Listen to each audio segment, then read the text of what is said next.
Hello everyone, welcome to the Logical Fallacy. My name is Sean and welcome to another special video. And this one I'm really excited about because they just released a game theory on Bendy and the Dark Revival. I've been waiting for this for a while just to hear generally what matpat really thinks about this game, and overall just, really excited to see some theories and kind of allow us to be able to talk about it too, kind of comment on what we think kind of overall about the story, because I know there was some complaints kind of about the story, about kind of its predictability, but I think there's still a lot of nuance, and I don't really agree with that. I think that there's generally I thought the story was pretty good overall. Like, I thought there was some hokey dialogue in there, but honestly I didn't even care. Everything else was just so absolutely fantastic. So let's jump into it and see what matpat thinks about Bendy and the Dark Revival. Let's get into it.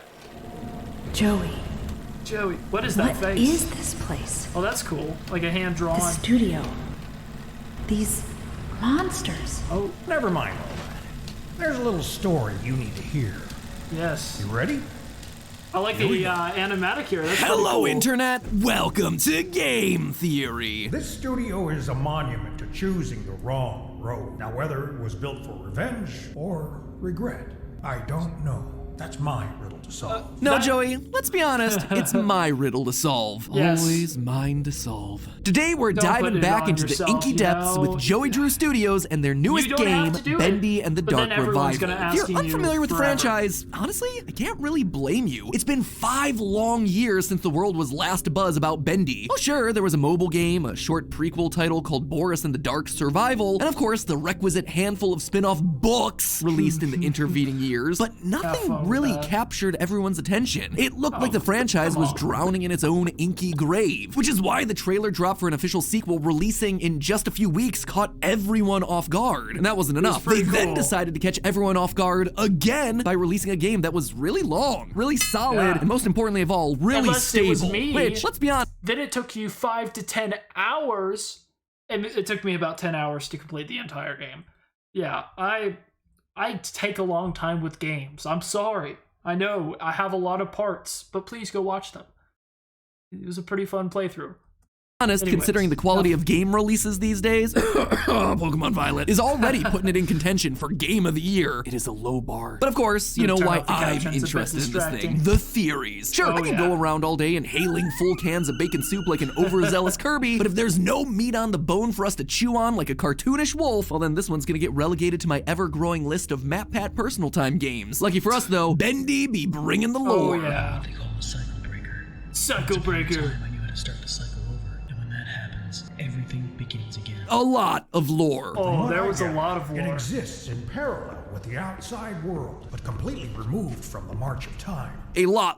It just keeps coming. Lore that I think Every is a single complete lie. section, A lie oh. that I plan on exposing today. Open your eyes and look around you. Interesting. None of this makes sense. Let me quickly catch you up with what you need to know. The original game, Bendy Is and it the all Ink Machine, was alive, all about a Matt? talented animator named Henry Stein, former partner to the unscrupulous businessman Joey Drew. Over the course of that first game, we learned that Joey Drew has used human souls to It's cool fuel to- the titular Ink Machine, all in an attempt to create living ink creatures. But eventually, the animation studio goes bankrupt. Joey retires in disgrace, a bitter old man, and is ultimately bitter forced to old sell off the man. rights to his most famous characters to a new company, Archgate Films, run by Joey's old friend, Nathan Arch. And that's where this new Nice. game picks up. In Bendy and the Dark Revival, we play as Audrey, a young animator for Archgate who gets brought Which, guys, technically does make it neither a sequel or a prequel. That's an important line, because Bendy and the Dark Revival's realm is outside of time.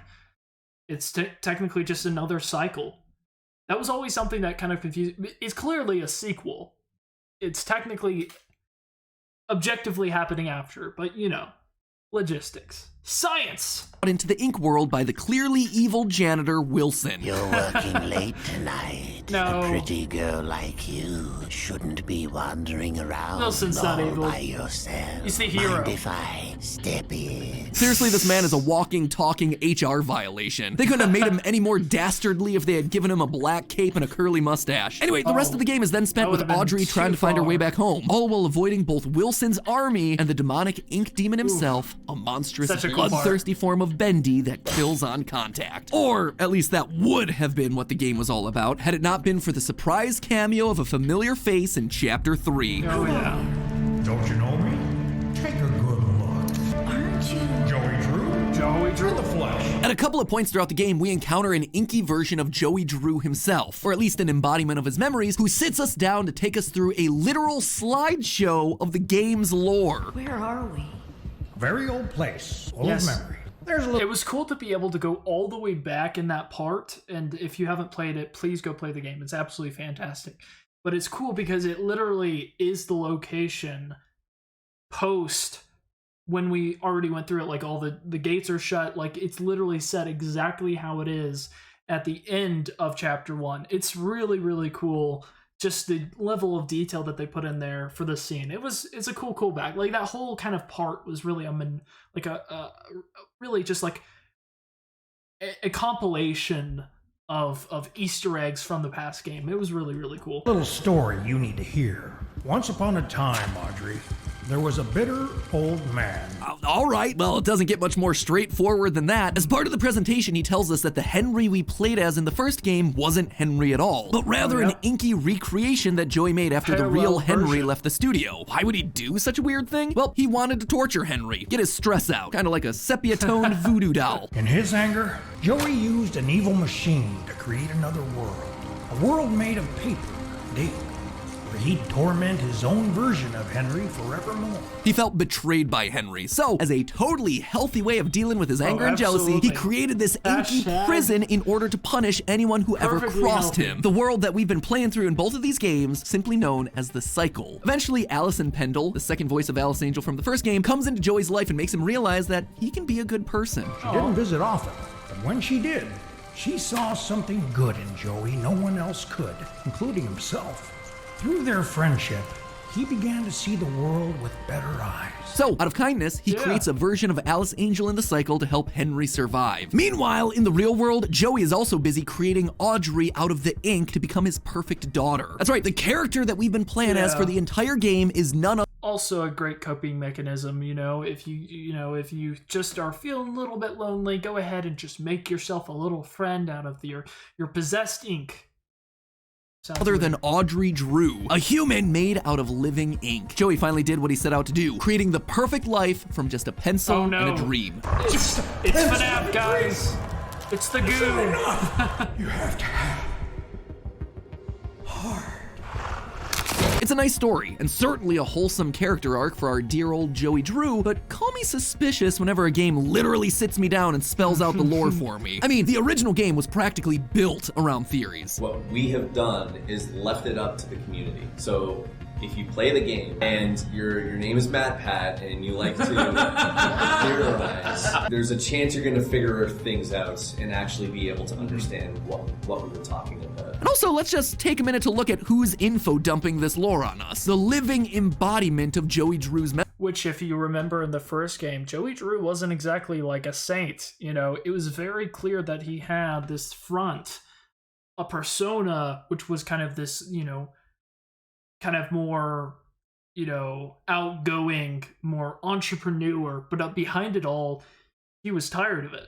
He was just a greedy old man who, had all of these ideas, yes, but he didn't really believe in them. And that's interesting because that's not who we see in Bendy and the Dark Revival. So I see where matpat's kind of going with this. memories. Oh sure, he might seem all nice and folksy, but remember, this is a guy who has never been trustworthy. On company records, Bendy is listed as his creation despite the fact that Henry created him. He also lied to his employees when the company was about to go out of business. The idea Which he that the continued company to do. is in some form of financial difficulty is untrue, and a slanderous lie against it. Even his close friend Nathan Arch said in the book The Illusion of Living, quote, "Joey is so good at storytelling that even when he tells you it's not real, you can forget a moment later." I mean, this is a guy who is so jealous and bitter that he literally creates an endless torture chamber for his former business partner. And we're expected to trust his version of events that make him seem like some sort of benevolent family man? No, I don't think so. So I started to dig around in Joey's story. And let me tell you, there's evidence hidden all around the cycle proving that Joey's version of events is a lie. A lie that throws into question everything that we know about the main character, Audrey. The true story of Bendy and the Dark Revival is one that Joey doesn't want you to know about. So grab yourself a pencil, a dream, and probably something to write on too. Just try not to get any corrupted ink on the carpets, all right? Just got them all washed. Speaking of things that you can wash, this is your final reminder that Theoryware holiday merch is available right now. And you have got to order it in the next few days if you hope to get it before the holidays. That includes our Mad Theorist plasma ball, the 4-channel candle set. Guys, and this is my time to tell you that on December 10th, we're having a charity live stream. A 12-hour one. It's going to be 12 hours. We're going to be playing games, and it's going to be really, really fun. You guys should join me so I'm not lonely. No, for real though. We're doing it for the World Central Kitchen. It's going to be really, really fun. So please be there. So there's my little insert. And of course, the super snuggly Dreamwave blank ink machine and print up a new batch. So once these puppies are gone, they're gone for good. So if you want them, you know what to do. Head on over to theoryware.com or click the link down in the description below, because the last thing you want is to live with the regrets of actions you didn't take, because then you're gonna fund yourself an ink machine to create a cyclical torture chamber where you live out the regrets of all those past actions, and the next thing you know, you're starring in an indie horror game and it's spinning off into a series of books, and no one is gonna appreciate those books. I would appreciate if someone spun something. What in my life would they spin? Or something maybe I wrote. That'd be cool, you know? Spin it into a game. I've always wanted to make a game. I think that'd be fantastic.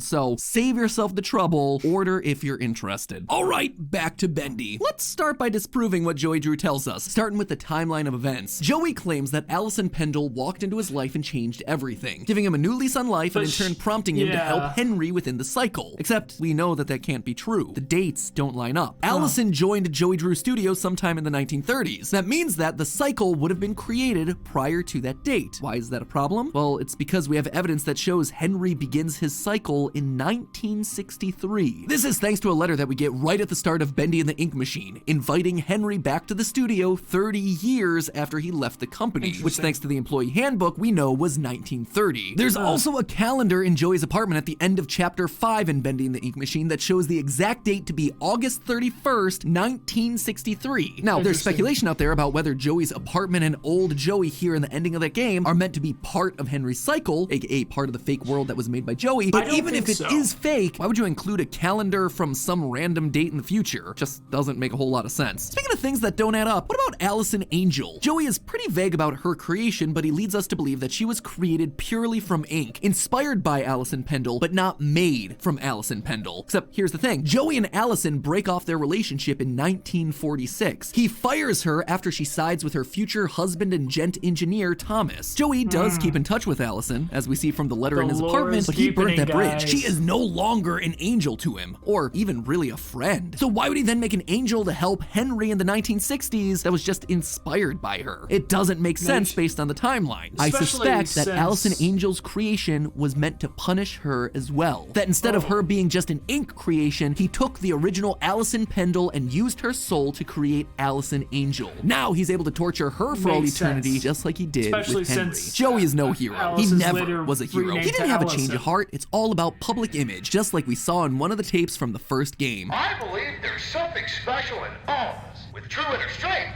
you can conquer even your biggest challenges. Okay, let's stop it right there. Yeah. I can only do so many takes of this trash a day. Of course, a living version of his memories is gonna paint him as the good guy. He never sees himself as wrong. But in reality, Joey is just putting a new spin on the chain of events in order to come out looking like the good guy to his daughter. His daughter. The one part of Joey's story that I haven't addressed yet. Who or what is Audrey? According to Joey, she's also a child of the ink. Perfect. Practically human, made to fill the void in Joey's life. Now, I think part part of what Joey's saying here is Who true. would she be, is though? an ink person. It's hard to deny that based on her bendy finger at the end of the game and the fact that she respawns out of the ink. But what I don't believe is that she's made purely out of ink. On the contrary, I think that she was made using Especially- human souls, just like Yeah. every other ink character in the series. And better yet, I know exactly who was used to make her. It's all thanks to 10 secret memories hidden throughout the game. One of the main collectibles that you can find on your adventure are memories. 10 items that we're told are special, but don't really seem to be. A baseball, hat, a duck, a hot dog, some crayons, stuff like that. Audrey never says anything about them, and their descriptions tend to be super generic. A Yeah, rubber I duck, didn't it find still has all of soap on those. it. Wow, we are really still lighting need the to go lore on through fire with the that one, entire guys. game, Or so yeah. I thought. You see, these items are the key to solving the mystery of who Audrey really is. So hold on to your hats, because the first memory I want to talk about is, well, the hat. One of the memories is listed as a men's fashionable hat. So that makes it clear that the hat didn't belong to Audrey, but rather someone she spent a lot of time with. Now, this type of hat is called a boater hat, with a flat top, thin circular rim, and ribbon around the middle. Boater hats were seen throughout the late 19th century and early 20th century, even being part of the FBI's unofficial uniform back in the day. But we mostly see That's these hats crazy. being worn amongst the upper classes in the summers after World War I. There was also a bit of a revival Interesting. for them back in the late 1930s. Notice a problem with that? Well, as we've established, Audrey was created sometime in the 1960s. Styles had changed, and the Yeah. boater hat wasn't really fashionable anymore, especially not out and about for Cringe. daily use like the memory's description a states. cool-looking It's hat, more though, not likely gonna the lie. memory of this hat belonged to someone who was around in the 1930s. So, are there any other memories that could help us narrow down the search for who this hat could belong to? Yes. One memory that really caught my attention was this one, the cracked mug. Quote, a cracked mug, lovingly repurposed into a plaything. It may be sad, but it still has life in it yet. This Sad. broken mug was Interesting. turned into a toy, which feels like a weird gift to give your kid, but whatever. Here you go, Audrey. Love you so much. Take this sharp piece of porcelain and have at it. But this isn't the only Yeah, that I always every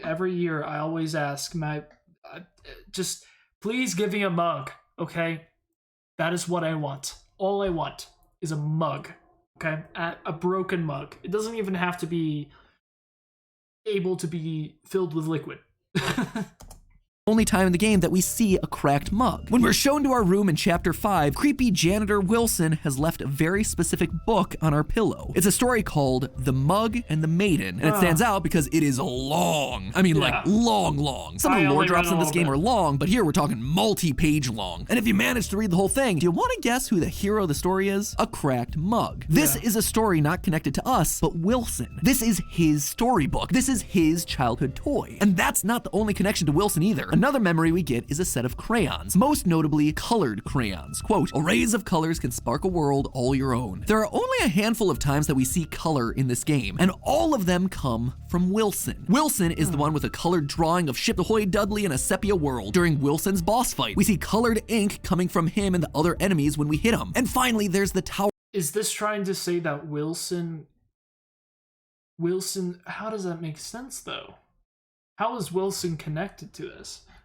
Is it possible like Nathan Arch? Because that was one of the loose ends, like Nathan Arch's soul. Where is it? Because it's like, apparently Nathan Arch is in the ink realm? Because why would Wilson mention him then? Let's keep watching. Towers that help to subdue Demon Bendy. Towers covered with colorful rainbow sparkles, just like the crayon's description. Right now, all signs seem to be pointing to these memories being connected to our antagonist, Wilson, in some way. Could he potentially be our soul donor? No, that would be impossible. When Yeah. Audrey was created, Wilson was still alive, so Why it physically mention it can't then? be him. But then who? Well, for an answer, look no further than this memory. A carton of milk for growing up strong and healthy. Add some chocolate for a snack enjoyed by both young and old. The use of the word old here suddenly opened my eyes to new possibilities. Just because Audrey was a child, it didn't mean that the soul that she was born from had to be. What if instead it was coming from a grown-up, a parent, someone who would have shared memories with their child? They would have seen a man wearing a boater hat. They would have given their child a toy based on their favorite Nathan book, Arch. crayons, for their child to play with. Audrey wasn't Is that why that Wilson says my father is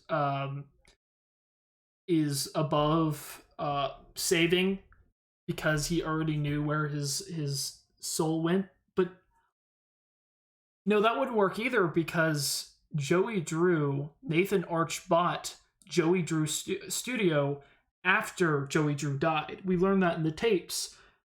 So unless Wilson sacrificed,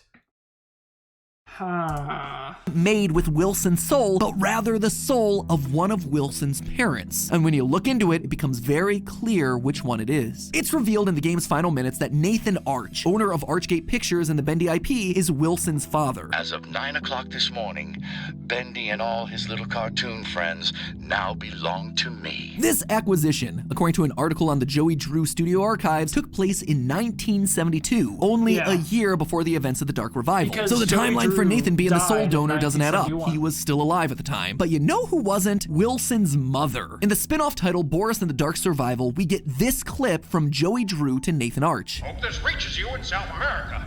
You and Tessa enjoy your vacation. Tessa Arch, wife to Nathan and mother to Wilson. She looked after Wilson. She would have seen her husband Nathan wearing that boater hat out and about in the 1930s or earlier. She would have given her son a cracked mug and a set of crayons. These are her memories. And the one that puts it all together is this. The final memory that you collect. A simple hot dog. Seems like nothing much, right? Wrong. In that same area of Wilson's lab, you can find an audio recording from Nathan that says this. I think I'll go home early today.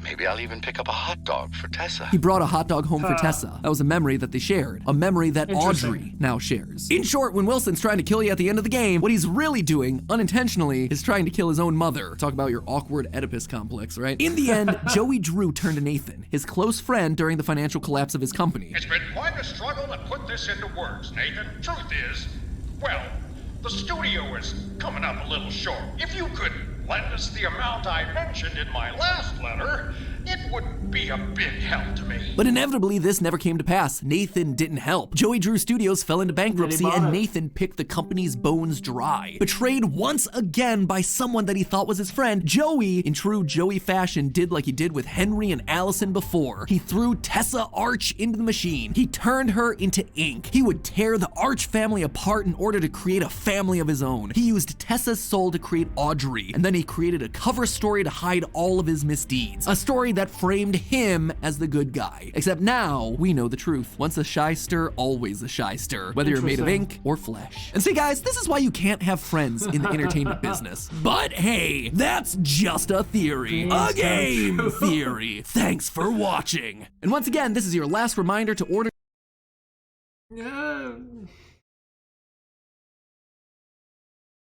I'm still trying to process that. That was kind of thrown in at the end, honestly. Like, kind of went all over the place, matpat. Nothing, no, it was well structured, but... So, basically... Wait, how would that work, though? Like... Do we get confirmation that Tessa is dead? Because, here's my problem. Isn't it, like... As far as I'm aware from the tapes, and I haven't listened to all of them, so it's like, I don't know. But Nathan Arch seemed to be kind of like more stuck up and kind of like, or not stuck up, but like tired. And he really didn't have his breaking point until he decided to buy the ink machine or like the Joey Drew Studios and kind of be more carefree. And that tape kind of aligns with that. It is strange though. It is a strange point. It seems to be connecting definitely to those two items, and it is weird that it is her memories. So I guess it doesn't align. It's weird. It's really weird. It also makes sense. I have a theory that the ending of that we get and the end isn't the actual end of Bendy and the Dark Revival. I know there's a secret ending. I haven't seen it, just spoiling. I didn't want to spoil it for myself. I may eventually, but one theory that I did have is, what if the ending of the end, if you haven't seen the ending, basically we're faced with the end, the cycle resets. I don't think that's the actual end, because if you actually match that up with the ending narration, it doesn't match the beginning narration from Audrey. Audrey's beginning narration is a lot more darker toned. Like, it seems like she's been almost corrupted by the ink at that point. So what happened? Like, what was the introduction about? I think that the introduction is the actual end. I think that we lost at the end of Bendy and the Dark Revival. I don't have any, like, clear evidence for it, because I haven't seen everything. But we're going to be exploring some Easter eggs And I actually probably am going to be releasing my Out of Bounds first episode pretty soon. It was pretty interesting. Found some pretty interesting things, but overall, that's pretty interesting. Really, really cool theory. Definitely, I think I agree with it. I'm just trying to wrap my head around what that means for the entire rest of the series. What could come next? But thank you guys so much for watching. You guys have a great rest of your day, and I'll see you guys next time.